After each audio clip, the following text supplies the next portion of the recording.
ఇప్పుడు 100 బోట్లు ఉన్నాయి. హెలికాప్టర్ అన్ని అరేంజ్ చేస్తాం.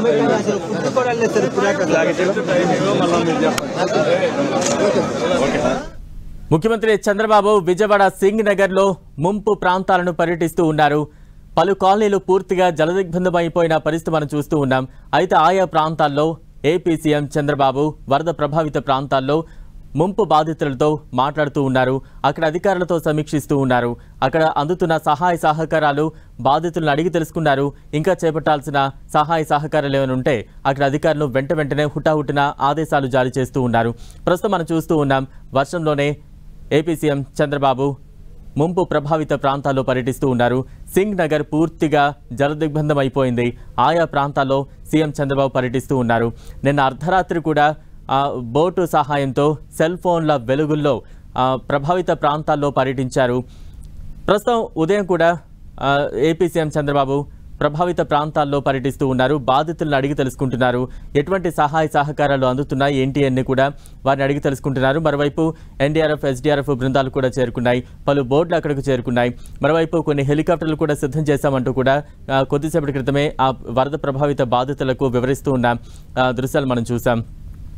ప్రస్తుతం సింగ్ నగర్లోని ముంపు ప్రాంతాలన్నింటినీ కూడా ఏపీ సీఎం చంద్రబాబు పర్యటిస్తూ ఉన్నారు. అధికారులను పూర్తి వివరాలు అడిగి తెలుసుకుంటూ ఉన్నారు. ప్రస్తుతం ఎన్డీఆర్ఎఫ్ ఎస్డీఆర్ఎఫ్ బృందాలు అక్కడికి చేరుకున్నాయి. వారితో మాట్లాడే ప్రయత్నం చేస్తున్నారు. మరోవైపు వరద ప్రభావిత బాధితులతో కూడా మాట్లాడుతున్నారు. రైట్, ప్రస్తుతం మనం చూస్తూ ఉన్నాం ఏపీ సీఎం చంద్రబాబు మరి కాసేపట్లో వరద ప్రభావిత ప్రాంతాల్లో బోట్ మీద ఆయా ప్రాంతాలని పూర్తిగా పరిశీలించనున్నారు. బోట్ ఎక్కేందుకు కావాల్సిన అన్ని సన్నద్ధమవుతూ ఉన్న దృశ్యాలు మనం చూస్తూ ఉన్నాం. అధికార యంత్రాంగంతో మాట్లాడుతూ ఉన్నారు. వరద ప్రభావిత బాధితులు తమ గోడు వెళ్లబోసుకుంటున్నారు. ఎవరికి ఎటువంటి కష్టం రానివ్వను, అన్ని సహాయ సహకారాలు ఎప్పటికప్పుడు మీకు అందుతాయంటూ కూడా వరద ప్రభావిత బాధితుల్లో ఒక భరోసా నింపే ప్రయత్నం చేస్తూ ఉన్నారు. ప్రస్తుతం మనం చూస్తూ ఉన్నాం మరి కాసేపట్లో బోటు ద్వారా ముంపు ప్రాంతాల్లో మరోసారి పర్యటించబోతున్నారు ఏపీ సీఎం చంద్రబాబు. అక్కడకు చేరుకున్న పెద్ద ఎత్తుగా బాధితులందరిలో కూడా ఒక భరోసా నింపే ప్రయత్నం చేస్తున్నారు. ఎటువంటి సహాయ సహకారాలు మీకు కావాలన్నా క్షణాల్లో తెప్పిస్తామంటూ కూడా వారిలో ఒక భరోసా నింపుతున్నారు. అలాగే అక్కడ ఏవైనా లోటుపాట్లు ఉంటే అధికార యంత్రాంగాన్ని వెంటనే అప్రమత్తం చేస్తున్న సందర్భాన్ని చూస్తూ ఉన్నాం. ప్రస్తుతం చూస్తూ ఉన్నాం బోట్లో కూర్చున్నారు ఏపీ సీఎం చంద్రబాబు. ముంపు బాధిత ప్రాంతాలు ఏవైతే ఉన్నాయో అక్కడ పర్యటించబోతున్నారు. ప్రస్తుతం సింగ్ నగర్ కాలనీ పూర్తిగా నీట మునిగింది. ప్రస్తుతం బోట్లో అయితే ఏపీ సీఎం చంద్రబాబు పర్యటిస్తూ ఉన్నారు. కొద్దిసేపటి క్రితమే విజయవాడ కలెక్టరేట్లో సీఎం చంద్రబాబు ఉన్నత స్థాయి సమీక్ష నిర్వహించారు. వర్ష భీభత్సానికి సంబంధించి అధికారులతో ముఖ్యమంత్రి చంద్రబాబు చర్చించారు. ఒక్క రాత్రి ధైర్యంగా ఉండాలని ముంపు ప్రాంతాల ప్రజలకు హామీ ఇచ్చారని, ఇవాళ ఆ హామీ నిలబెట్టుకునే దిశగా యంత్రాంగం పనిచేయాలన్నారు. ప్రతికూల వాతావరణం ఉన్నా ప్రజల్ని కాపాడే విషయంలో అధికారుల ప్రయత్నాలు ఎక్కడా ఆగకూడదన్నారు. ఈ విపత్తు సమయంలో వరద బాధితులు తీసుకునే తాగునీరు ఎంతో ముఖ్యమన్న సీఎం అందుబాటులో ఉన్నన్ని మినరల్ వాటర్ వారి కోసమే కేటాయించాలంటూ కూడా ఆదేశాలు జారీ చేశారు. వర్షం ఇబ్బందులు, బోట్లు కూడా కొట్టుకుపోయే పరిస్థితి లాంటి సవాళ్లు తమ ముందు ఉన్నాయన్నారు. వాటిని అధిగమించి ఎంతమందిని రక్షించగలిగామన్నదే లక్ష్యం కావాలన్నారు. ఇవాళ ఉదయం 8 గంటలకల్లా ఎంతమందికి ఆహారం అందించారని సీఎం ప్రశ్నించగా దాదాపు 1,50,000 మంది ఆహారం పంపిణీ చేశామని అధికారులు సమాధానమిచ్చారు. బోట్లలో వచ్చిన ప్రజల్ని వెంటనే రక్షిత ప్రాంతాలకు తరలించేందుకు బస్సులు సిద్ధంగా ఉంచాలని అధికారులను సీఎం ఆదేశాలు జారీ చేశారు. వృద్ధులు, రోగులు ఇబ్బంది పడకుండా అవసరమైతే వారిని హోటళ్లలో ఉంచే చర్యలు తీసుకోవాలన్నారు. బాధితులను సౌకర్యవంతంగా ఉంచేందుకు కళ్యాణ మండపాలు, ఇతర కేంద్రాలు కూడా సిద్ధం చేయాలన్నారు. మొత్తం 47 కేంద్రాలు గుర్తించి పెట్టామన్న అధికారులు కృష్ణానది కరకట్టపై వెంకటపాలెం వద్ద గండిపడే పరిస్థితిపై ఆరా తీశారు. గండిని పూడ్చగలిగామని సీఎంకు అధికారులు వివరించారు. ఇక రాజధాని రైతులు స్వచ్ఛందంగా చూపిన చొరవ అభినందనీయమని సీఎం మెచ్చుకున్నారు. కరకట్ట వెంబడి గండిపడే ప్రమాదాలు గుర్తించేందుకు ఓ ప్రత్యేక బృందాన్ని ఏర్పాటు చేయాలని, అధికారులంతా బృందాలుగా ఏర్పడి క్షేత్రస్థాయిలో సహాయక చర్యలు ముమ్మరం చేయాలన్నారు. వర్ష భీభత్సంతో ఉక్కిరిబిక్కిరవుతోన్న ప్రజలకు భరోసా ఇచ్చారు ఏపీ సీఎం చంద్రబాబు. స్వయంగా నిన్న పలు వరద ప్రభావిత ప్రాంతాల్లో ఆయన పర్యటించారు. ఆదివారం ఉదయం అజిత్ సింగ్ నగర్లో పర్యటించిన చంద్రబాబు ఆదివారం అర్ధరాత్రి తర్వాత రెండోసారి అజిత్ సింగ్ నగర్తో పాటు కృష్ణలంకలో పర్యటించారు. అర్ధరాత్రి బోట్లో ప్రయాణం భద్రతా పరంగా ఇబ్బందిని భద్రతా సిబ్బంది వారించినా కూడా సెల్ ఫోన్, వీడియో కెమెరా లైట్ల వెలుతురులో అరగంట పాటు ఆ ప్రాంతంలో తిరిగారు. నీట మునిగిన ఇళ్లలోకి వెళ్లి ప్రజలను పరామర్శించారు. పలు కుటుంబాలకు ఆహార ప్యాకెట్లను స్వయంగా అందజేశారు. అక్షయ పాత్ర సంస్థ ప్రతినిధులు 1,00,000 మందికి ఆహార ప్యాకెట్లు సిద్ధం చేయగా సీఎం రెండోసారి వచ్చేలోగా వాటిని అజిత్ సింగ్ నగర్లోని బాధితులకు అందజేశారు. నిన్న కేవలం 2 గంటలు మాత్రమే చంద్రబాబు విశ్రాంతి తీసుకున్నారు. అనంతరం మళ్లీ బస్సులో నుంచి దిగి అధికారులను అడిగి వరద ప్రాంతాలపై వివరాలు తెలుసుకుంటున్నారు సీఎం చంద్రబాబు. వరద బాధితులు చెప్పే ప్రతి ఫిర్యాదును స్వయంగా రాసుకున్న చంద్రబాబు ప్రవాహం ఎక్కువగా ఉండటంతో సహాయక చర్యలకు సాంకేతిక సమస్యలు తలెత్తుతాయన్నారు. వరద నీటిలో చిక్కుకున్న కుటుంబాల్లో ప్రతి ఒక్కరిది హృదయ విదారకమైన పరిస్థితి అని, వారిని చూసి తన మనసు బాధపడుతోందని, గుండె తరుక్కుపోతోందని అన్నారు సీఎం చంద్రబాబు. బాధితుల ఆత్మస్థైర్యం దెబ్బతినకుండా ప్రభుత్వం తరపున అండగా ఉంటామని చంద్రబాబు భరోసా ఇచ్చారు. అజిత్ సింగ్ నగర్లోని వరద ముంపు ప్రాంతాల్లో పర్యటించి వచ్చాక అర్ధరాత్రి తర్వాత అధికారులతో సమీక్షించారు. హుద్హుద్ విలాయానికి నేటి విపత్తుకు వేర్వేరు పరిస్థితులున్నాయన్నారు. ఇక్కడ నీరు సమస్యగా ఉందని, బోట్లలో వెళ్లి కొన్ని ఇళ్లే చూడగలుగుతున్నామని, ఇవాళ నీరు కొంత తగ్గుతుందని అందరినీ బయటకు తీసుకొస్తామన్నారు. పంట నష్టం అంచనాలో అధికారులు తప్పించుకుని తిరిగితే కఠిన చర్యలుంటాయని, ఏ ఒక్క రైతుకు అన్యాయం జరగకుండా చూడాలని సీఎం చంద్రబాబు హెచ్చరించారు. సీఎస్, డీజీపీ, మంత్రులు, కలెక్టర్లు, ఎస్పీలతో సీఎం సమీక్షా సమావేశం నిర్వహించారు. సాధారణ పరిస్థితులు నెలకొనే వరకు తాను ఇక్కడే ఉంటానన్నారు. సీనియర్ అధికారులకు వివిధ బాధ్యతలు అప్పగించారు. కమాండ్ కంట్రోల్ ఏర్పాటు చేస్తున్నామని 112, 107 నంబర్లకు ఎవరైనా కాల్ చేసి సమస్య చెప్పొచ్చని సూచించారు. వరద తగ్గగానే డ్రోన్ల ద్వారా పంట నష్టాన్ని అంచనా వేయాలని, దెబ్బతిన్న ఇళ్లు, పశు నష్టాన్ని మదింపు చేయాలన్నారు. వరద నష్టంపై కేంద్ర ప్రభుత్వానికి నివేదిక పంపాలని, జాతీయ రహదారులపై మరమ్మతులపై NHAIకి లేఖ రాసి సమన్వయంతో పనిచేయాలన్నారు.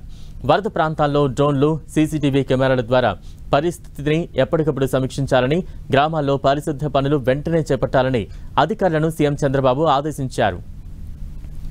వరద ప్రభావిత ప్రాంతాల్లో సహాయక చర్యల్లో పాల్గొనాలని టీడీపీ శ్రేణులకు చంద్రబాబు పిలుపునిచ్చారు. వారితో ఆయన టెలికాన్ఫరెన్స్లో మాట్లాడారు. అన్నా క్యాంటీన్లలో ఆహార పొట్లాలు సిద్ధం చేయించి బాధితులకు ఇవ్వాలని సూచించారు.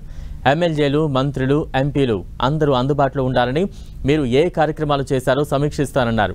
ఇంత భారీ వర్షాల్లోనూ 93% పింఛన్లు పంపిణీ చేయడం సంతోషకరమన్నారు. అవునండి, ఎవరు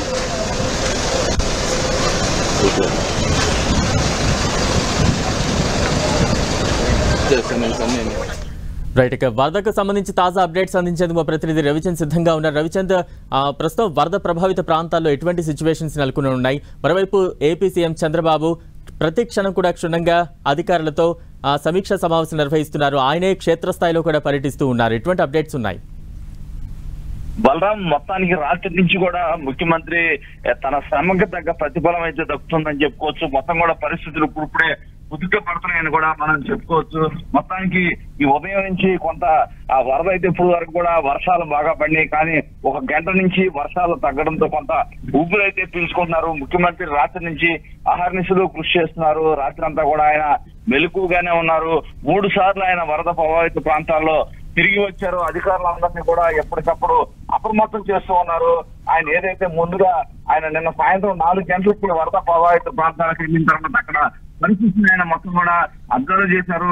మొత్తం అక్కడ ఎవరికి క్షతగ్రస్తులు కావచ్చు, వారందరికీ కూడా ఎవరికి కూడా నిరాశ్రయులైన వారికి ఆహారం అందలేదనే అంశాన్ని గమనించి వెంటనే రంగంలో దిగారు. ఆయనే కలెక్టరేట్ లోనే ఆయన అక్కడే ఉండి మొత్తం కూడా తన ఆఫీస్ మొత్తాన్ని అక్కడే పెట్టుకొని రాత్రి నుంచి కూడా గంటకే మానిటరింగ్ చేస్తూ ఉన్నారు. ఎటు పరిస్థితిలో కూడా ఆఖరి బాధితుడికి న్యాయం జరిగే వరకు నేను ఇక్కడి నుంచి వెళ్ళనని చెప్పి ఆయన అక్కడే కూర్చొని ఎప్పటికప్పుడు అందరితో కూడా మాట్లాడుతూ ఉన్నారు. మొత్తానికి చంద్రబాబు అధికారులను అయితే కదిలించారని చెప్పుకోవచ్చు. కేంద్రంతో మాట్లాడుతున్నారు, నిరంతరం కేంద్ర హోంమంత్రితో మాట్లాడుతున్నారు. స్పీడ్ బోట్లు కావచ్చు, ఎన్డీఆర్ఎఫ్ బృందాలు కావచ్చు, మొత్తం కూడా ఇక్కడ దిగాయి. అవసరమైతే హెలికాప్టర్లు కూడా తీసుకురావడానికి ప్రయత్నాలు అయితే చేస్తున్నారు. అయితే 2,80,000 మంది ఇప్పుడు వరకు కూడా నిరాశ్రయులయ్యారని చెప్తూ ఉన్నారు. వారందరికీ ఆహారాన్ని అందించే కార్యక్రమం కూడా నిరంతరం కొనసాగుతుంది. ఎందుకంటే నిన్న ఉదయం నిన్న సాయంత్రం వరకు కూడా ఎటువంటి సహాయ సహకారాలు అందలేదని బాధితులు చంద్రబాబు ముందు గోడు వెళ్ళబోసుకున్నారు. కానీ చంద్రబాబు రాత్రికి రాత్రి అందరికీ భోజనం ఏర్పాట్లు అయితే చేయించారు. ఈ ఉదయం కూడా 8 గంటలకల్లా అందరికీ బ్రేక్ఫాస్ట్ వెళ్ళింది. ఇప్పుడు భోజనాలు కూడా వారికి తీసుకెళ్లే ప్రయత్నాలు అయితే చేస్తున్నారు. అయితే ముందుగా ఎవరైతే నిరాశ్రయులు ఉన్నారో వారందరినీ అక్కడి నుంచి సురక్షిత ప్రాంతాలకు తరలించాలని ముఖ్యమంత్రి భావిస్తున్నారు. ఈ నేపథ్యంలో వెహికల్స్ అన్ని కూడా ఏర్పాటు చేశారు. బోట్ల ద్వారా, స్పీడ్ బోట్ల ద్వారా వారందరినీ అక్కడి నుంచి తీసుకొచ్చి సురక్షిత ప్రాంతాలకు తరలిస్తున్నారు. హోటల్స్ లో కావచ్చు, ఫంక్షన్ హాల్స్ లో కావచ్చు, ఎక్కడ అవకాశం ఉంటే అక్కడ వారందరికీ బస కల్పించాలని ఆదేశాలు జారీ చేశారు. మరోవైపు వారికి మంచి ఆహారంతో పాటు వారికి ఏదైతే కట్టుకోవడానికి బట్టలు కూడా ఏర్పాటు చేయాలి, దుస్తులు కూడా కొనివ్వమని చెప్పి కూడా అధికారుల్ని ఆదేశించారు. ఎంత ఖర్చైనా సరే నిరాశ్రయం లేని వారిని ఆదుకుంటామని చెప్పి ముఖ్యమంత్రి చెప్తున్నారు. మరోవైపు నిన్నే హోటల్స్ అసోసియేషన్ వారిని కూడా ముఖ్యమంత్రి పిలిపించి ఇలాంటి సమయంలో ఉదాత్తగా ఉండాలి, అందరూ కూడా కష్టపడి పనిచేసి ఏదైతే నిరాశ్రయం లేని వారిని ఆదుకోవడంలో భాగస్వాములు కావాలని పిలుపునిచ్చారు. వారు కూడా ముందుకు వచ్చి ఆహారం అందించేందుకు ఏర్పాట్లు చేస్తున్నారు. మొత్తం స్వచ్ఛంద సంస్థల వారు కానీ మొత్తం కూడా వీరికి సహాయ సహకారాలు అందించడానికి ముందుకు వస్తున్నారు. ముఖ్యమంత్రి మాత్రం నిరంతరం అంటే నిన్న మధ్యాహ్నం 2 గంటలకి మొదలు పెట్టారు. ఆయన మొత్తం రివ్యూస్ కావచ్చు, ఫీల్డ్ విజిట్స్ కావచ్చు, మొత్తం ఇప్పటి వరకు కూడా నాన్ స్టాప్ గా చేస్తూనే ఉన్నారు. ఇప్పుడే సింగనగర్ మొత్తం తిరిగి కలెక్టరేట్ కి వచ్చారు. అక్కడ కూడా వారితో అందుబాటులో ఉన్న మంత్రులు కావచ్చు, ఎవరైతే అధికారులు ఉన్నారో వారందరితో నిరంతరం మాట్లాడుతున్నారు. కేంద్రం నుంచి ఎటువంటి సహకారం కావాలో కూడా తెలుసుకుంటూ ఉన్నారు. మరోపక్క పంట నష్టం వివరాలు కూడా ఎప్పటికప్పుడు తెలుసుకున్నారు. ఒకవేళ ఇది కొలికి వచ్చాక పంట నష్టానికి సంబంధించి ఇది ఒక జాతీయ విపత్తుగా ప్రకటింప చేయాలని కేంద్రాన్ని కోరాలని కూడా రాష్ట్ర ప్రభుత్వం భావిస్తుంది. ఇప్పటికే వ్యవసాయ శాఖ అధికారులకి బాధ్యతలు అప్పగించారు. ఎక్కడ ఎంత పంట మునిగింది, ఏం జరిగింది, రైతు వారీగా ఎంత నష్టం జరిగిందని తెలుసుకున్నారు. మరోవైపు ఈ వరద గంటకి పెరుగుతున్న నేపథ్యంలో దిగువ ప్రాంతాల్లో ఏదైతే పంటలు మునిగిపోతాయో వారిని ఏదైతే ముంపుకు గురవుతారో వారందరినీ రక్షించేందుకు కూడా రాష్ట్ర ప్రభుత్వం ప్రత్యేక శ్రద్ధ తీసుకుంటుంది. ముఖ్యమంత్రి వారితో కూడా మాట్లాడుతున్నారు. ఎందుకంటే ప్రకాశం బ్యారేజ్ వద్ద 11 లక్షల క్యూసెక్లు వరద వస్తూ ఉంది. మొత్తం కూడా ఇది కని విని ఎరగని రీతిలో ఈ వరద వస్తున్న నేపథ్యంలో దిగువ ప్రాంతాలన్నీ కూడా ముంపుకు గురవుతున్నాయి అని ప్రజలు ఆందోళన చెందుతారు. ఈ నేపథ్యంలో రాష్ట్ర ప్రభుత్వం కూడా వారందరికీ ధైర్యం చెప్పే కార్యక్రమాలు చేపడుతుంది. ఇప్పటికే మంత్రులంతా కూడా ఫీల్డ్ లో తిరుగుతూ ఉన్నారు, అధికారులని అప్రమత్తం చేస్తున్నారు. ముఖ్యమంత్రి విజయవాడ కలెక్టరేట్ లో ఉండి ఎప్పటికప్పుడు సమస్యలన్నీ తెలుసుకుంటూ అధికారులకు ఆదేశాలు ఇస్తూ చాలా బిజీగా ఉంటున్నారు. Balaram. Right, thank you Ravichandra.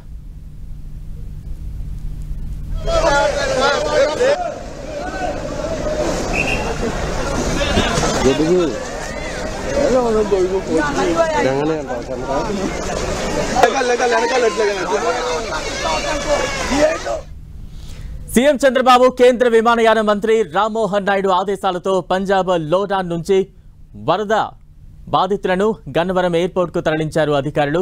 126 మంది వరద బాధితులను ప్రత్యేక విమానంలో తీసుకొచ్చారు. ఎన్డీఆర్ఎఫ్ సిబ్బంది 2 ఆర్మీ హెలికాప్టర్లలో వరద బాధితుల కోసం ఆహారం, డ్రింకింగ్ వాటర్, ఎనర్జీ అందజేశారు.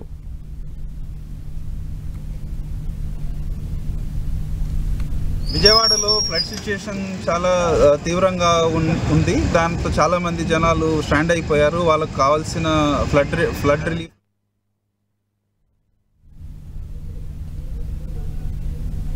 విజయవాడలో ఫ్లడ్ సిచ్యుయేషన్ చాలా తీవ్రంగా ఉంది. దాంతో చాలా మంది జనాలు స్టాండ్ అయిపోయారు. వాళ్ళకు కావాల్సిన ఫ్లడ్ రిలీఫ్ మెటీరియల్ కానీ లేకపోతే అక్కడ వాటర్ మధ్యలో ఇరుక్కుపోయిన వ్యక్తుల్ని రెస్క్యూ చేయడం కోసము సెంట్రల్ గవర్నమెంట్ నుంచి, స్టేట్ గవర్నమెంట్ నుంచి కోఆర్డినేట్ చేసుకొని సివిల్ ఏవియేషన్ మినిస్టర్ గారు రామ్మోహన్ నాయుడు గారు అక్కడ ఢిల్లీ లెవెల్లో, ఇక స్టేట్ లెవెల్లో చీఫ్ మినిస్టర్ గారు కోఆర్డినేట్ చేసి ఎన్డీఆర్ఎఫ్ ఫ్లైట్ని రప్పించారు.